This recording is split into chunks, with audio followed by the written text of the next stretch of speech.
सच्चिदानंद रूपाय विषमोत्पत्त्यादि Hathaway तापत्रय विनाशाय श्री कृष्णाय वयम नुमः।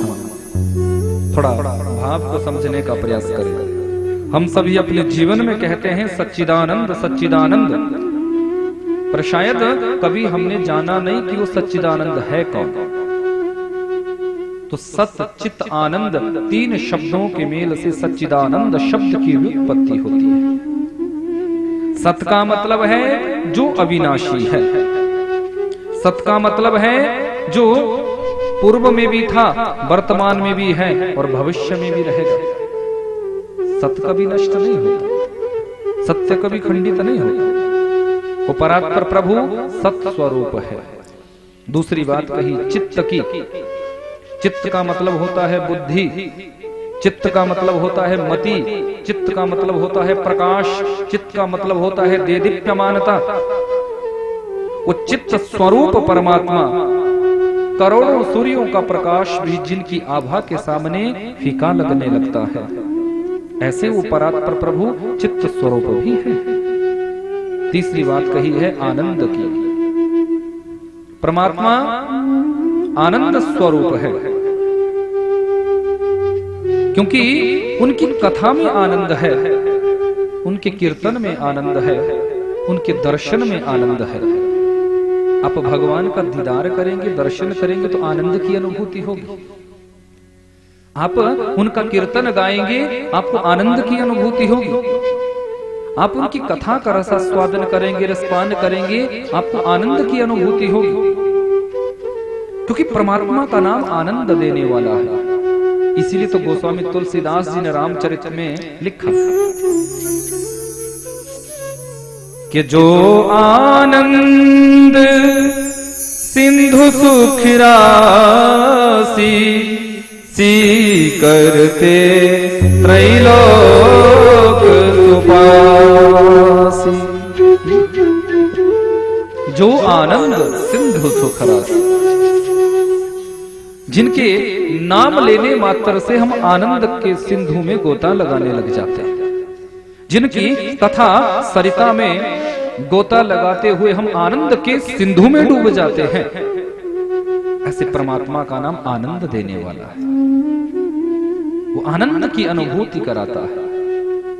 हम सभी गलती क्या कर लेते हैं, सांसारिक वस्तुओं में, भौतिकता में आनंद को खोजने लग जाते हैं। यही जीव मात्र की यही सबसे बड़ी गलती है। हम भौतिकता में आनंद खोजते हैं। मनोनुकूल व्यवस्था यदि मिल गई, हम कहते हैं बड़ा आनंद आ गया। मनोनुकूल व्यंजन यदि हमें मिल गया, उसको खाने के बाद हम झट से कह देते हैं आनंद आ गया। पर भैया, क्या व्यंजन पाने से आनंद हो सकता है? यदि व्यंजन पाने से आनंद होता तो जो व्यंजन आपको अच्छा लगता है, मान लो रसगुल्ला आपको अधिक अच्छा लगता है, रसगुल्ला किसी ने आपको खिला दिया, आपने झट से कह दिया बड़ा आनंद आ गया। किसी ने कहा भैया एक प्लेट और खा ले, दो चार रसगुल्ले कटोरी भरकर आपने फिर खा ली, आपने फिर कह दिया आनंद आ गया। फिर किसी ने कह दिया कि एक कटोरी और खाओ। उस तीसरी कटोरी को जब आप खाने लगते हैं तो अब आप खा नहीं पा रहे हैं। अरे क्यों भैया? पहला रसगुल्ला जब आपने खाया था तो आनंद आपको आया था, फिर तीसरी कटोरी में अब आनंद कहां चला गया? वास्तविकता यह है कि संसार की वस्तु में, संसार की भौतिकता में आनंद हो ही नहीं सकता।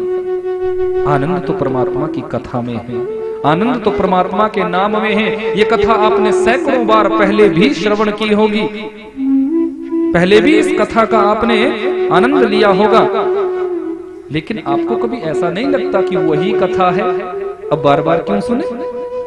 मंदिर में आप भगवत साक्षात्कार करने जाते हैं, परमात्मा का दीदार करने जाते हैं, परमात्मा का दर्शन करने जाते हैं, वही मंदिर, वही विग्रह रोज आप जाते हैं, लेकिन प्रतिदिन आपको परमात्मा की झांकी में एक अलग आनंद की अनुभूति होती है।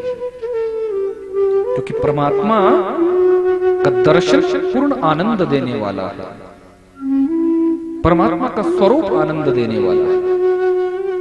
वो है ही आनंद स्वरूप, इसीलिए तो उनको कहा है कि वो आनंददायक है, वो आनंद का दर्शन कराने वाला।